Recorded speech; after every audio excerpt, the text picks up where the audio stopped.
Walid Regragui a réussi son plus grand défi de sa carrière. Alors les gens, ils vont me dire: non, mais nous on a fait la coupe du monde, on a été en demi-finale». Eh, vous l'avez pas gagné la demi, Walid vient de la gagner aujourd'hui à domicile dans une CAN. «Ouais, mais c'est la coupe du monde, ça a rien à voir et tout». Eh, beaucoup de personnes en commentaire, elles m'ont parlé du Portugal. On va vous rappeler, c'était qui l'attaque du Portugal? João Félix, Gonzalo Ramos, Bruno Fernandes. Tu vas me dire que c'est meilleur qu'Osimhen et Lookman? Tu vas me dire que quand tu restais derrière à 6 ou 7 avec, Amrabat, Hamdallah, tout ça et tout là, frérot, hein, tu vas me faire croire que là, ce qui te proposait tactiquement le Nigeria, c'était pas au-dessus de ce que te proposaient les équipes à la coupe du monde 2022? Vrai les gars, commencez pas, arrêtez, arrêtez, arrêtez, arrêtez. On va reprendre aussi un truc. Les gars, moi je suis pas devin, je suis pas devin. Moi, à la base, je fais le travail de data analyst. C'est-à-dire qu'un data analyst, il prend des datas, il les analyse, comme fait une analyse vidéo dans une équipe, comme fait un data analyst dans un club. On met, nous, en avant ce qu'on va appeler des habitudes qui se répètent dans le temps, parce que, ouais, chaque être humain, je vous informe, a des habitudes. Quand vous jouez au football, vous vous rendez pas compte, vous faites la même chose. Quand un coach vous demande des choses, c'est la même chose. Il y a que Messi, Ronaldinho et tous ces joueurs-là qui font pas la même chose. Donc c'est pour ça que nous, on peut se permettre d'analyser des processus tactiques, des choses mises en place pour le voir. Et là, aujourd'hui, dans la vidéo que je fais, on va parler de comment Regragui a pété le Nigeria, mais il les a explosés complètement. Il leur a permis même pas d'exister, malgré une possession stérile. Et on va montrer comment Regragui a utilisé ça pour les torpiller. C'est parti, les mecs. Un peu moins de seum. Juste un peu plus de compréhension, les gars. On part d'analyse tactique ici. On n'est pas dans votre émotion pour gérer. Hein, les gars, j'allais dire, c'est pas la CAF. Ça, c'est un truc de facho, ça, frère. Non, non, c'est pas, on n'est pas des médecins, nous. On est des analystes de tactique. Profitez-en, les gars. C'est un but. Je veux vous instruire. Regardez. Comment Walid il a bloqué tout ça. Regarde. Donc, comme d'hab, 4-4-2 losange pour le Nigeria, 4-3-3 pour le Maroc avec une pointe basse d'El Ainaoui. Ici, la question en fait à se poser, c'est comment le Nigeria allait construire, sachant que le Maroc avait prévu un plan pour embêter ça. Donc, on avait une ligne 2-4-2-4, enfin 2-4-2-2 comme le Nigeria le proposait habituel. Et là, on a Iwobi, contrairement au match de l'Algérie, qui s'excentrait énormément sur la gauche. Et là, en fait, on avait la base de la construction du Nigeria.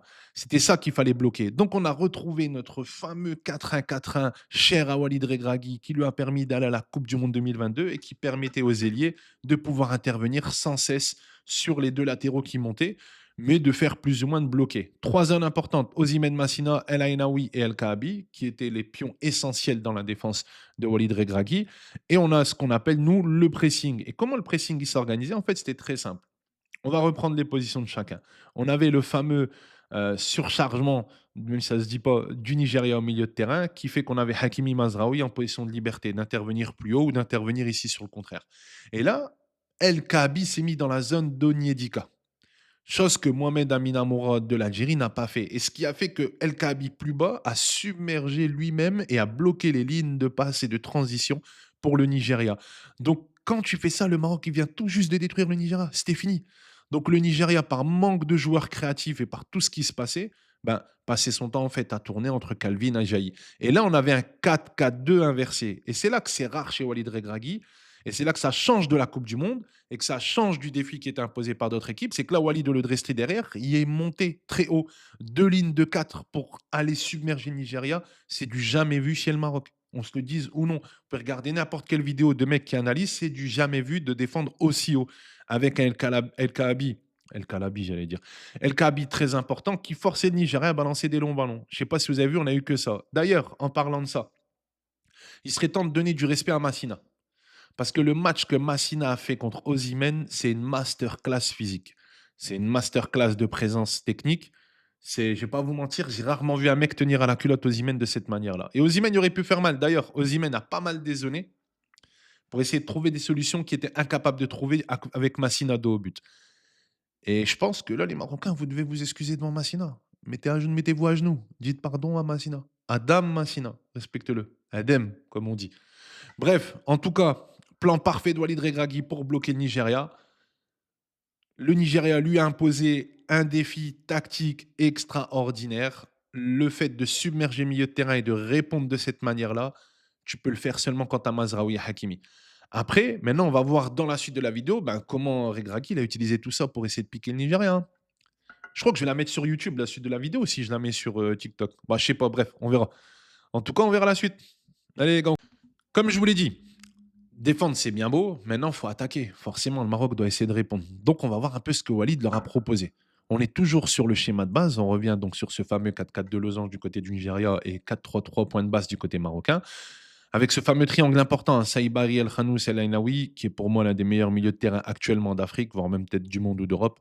On verra ce que ça donne. Mazraoui, Hakimi très libre sur le côté. Et c'est là que ça va être intéressant. Comment on a utilisé ces côtés-là du côté marocain? Ici, on part du principe que Brahim Diaz a le ballon dans cette fameuse zone. Au passage, big up au Nigeria qui a bloqué Brahim Diaz, ce qu'on a rarement vu de cette manière-là. Ce qui le força à ressortir vers El Khanous.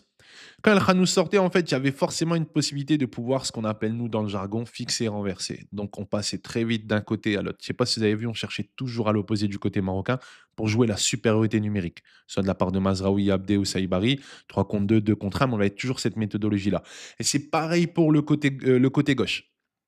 Quand Mazraoui montait dans le dos pour essayer d'amener un surplus, on avait Abdé qui avait le ballon, qui avait forcément le côté à l'opposé pour trouver Hakimi et pour proposer en fait ce surplus numérique ou de jouer des 1 contre 1 ou de proposer quelque chose d'intéressant. Ce fixer renversé là, en fait, c'est un truc très simple dans le football qui existe depuis la nuit des temps, mais le pratiquer, c'est le plus compliqué. Walid Regragui l'a fait en termes de défense, c'est-à-dire de récupération très haute. Il y a beaucoup de possibilités qui se sont mises en place du fait qu'on soit très haut. Donc, il y a 5 joueurs marocains. Saïbari, quand il a récupéré le ballon, il y a eu plusieurs occasions. Il pouvait trouver Abdel Kabi Diaz seul. Ça ne s'est pas fait, mais très seul. Et ça aurait pu être vraiment énorme. Donc, ce qui restait comme possibilité au Nigeria, de pouvoir faire un truc très simple, juste de balancer. En fait, balancer, balancer, balancer, balancer. Et on avait Aguerd et Massina qui étaient derrière et qui tenaient la baraque. Dans le cas où tu récupérais le ballon, tu avais Hakimi qui se projetait, ce qui crée un 2 contre 1 du côté droit du Nigeria, et donc qui crée un aspect émotif assez dur à gérer de la part du Nigeria parce qu'il y a une sensation d'être submergé. Mais c'est surtout le côté gauche qui était intéressant parce qu'on n'a jamais vu Mazraoui monter autant au Maroc depuis 2022. Et là où Walid Regragui a son point d'équilibre du côté de Mazraoui, contre le Nigeria, Walid Regragui s'est fait violence et a enlevé ce point d'équilibre-là pour faire que Mazraoui en fait fasse beaucoup de dépassements de fonction et monte et propose ce que Hakimi propose à droite. Et il l'a fait d'une meilleure manière parce que Mazraoui a une proportion du fait d'être droitier de rentrer à l'intérieur. Ou je ne sais pas s'il est gaucher, mais moi je le vois souvent jouer du droit. Enfin bref, il rentrait à l'intérieur. Et donc il crée cette sensation en fait submersive que le Nigeria voyait des vagues arriver, ne savait pas comment répondre. Walid, bravo. Tu as réussi à répondre tactiquement, défensivement au Nigeria, de leur répondre offensivement aussi. Tu as créé un étouffement total en fait de leur équipe. Et sur ça, je te tire mon chapeau. Je tire pas mon bonnet parce que je suis pas coiffé, mais bravo à toi. En tout cas, c'était extraordinaire. En finale, on va observer ça, les gars.